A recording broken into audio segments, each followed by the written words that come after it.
La véritable misère, selon moi, c'est de manquer de soleil intérieur. Non de blé dans l'assiette ou de vin dans la tête, ou même de blé tout court. Les SDF, clochards et autres laissés pour compte de notre société matérialiste souffrent avant tout de mépris, de solitude, de non-considération. Ce qu'il leur faut en priorité, c'est de l'affection, de la chaleur intime, des mots tendres, des regards aimables, du partage. L'argent passe au second plan.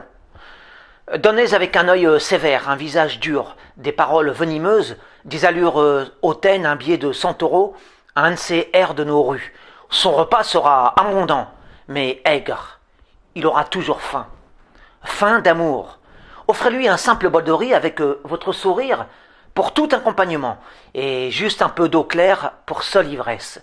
Il sera gorgé de satisfaction parce que son festin sera spirituel. Voilà bien des banalités, certes, mais tellement vraies, tellement évidentes que beaucoup de gens semblent les avoir oubliées.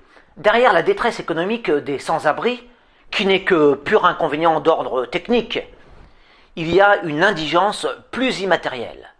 Le défaut d'aliments, je le clame encore et toujours. C'est désagréable, très inconfortable, et même souvent très dur. Mais se réveiller le matin avec quelques centimes en poche et se coucher avec le coffre vide est encore très supportable au regard de la famine affective. Et quand j'évoque des ventres creux, c'est loin d'être dramatique, car en France de nos jours, nul ne meurt d'avoir jeûné.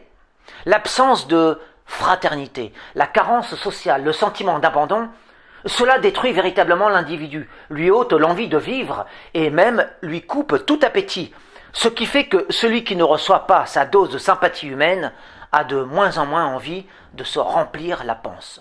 Preuve que le bipède est fait d'esprit plus que de chair animale. Nos froides structures républicaines dédiées à la solidarité, au secours des démunis, ne sont que des services comptables œuvrant pour nourrir les corps, non pour réchauffer les âmes. Ce n'est pas du pain dans l'estomac dont les tendeurs de Sébile ont le plus besoin, mais de lumière dans le cœur.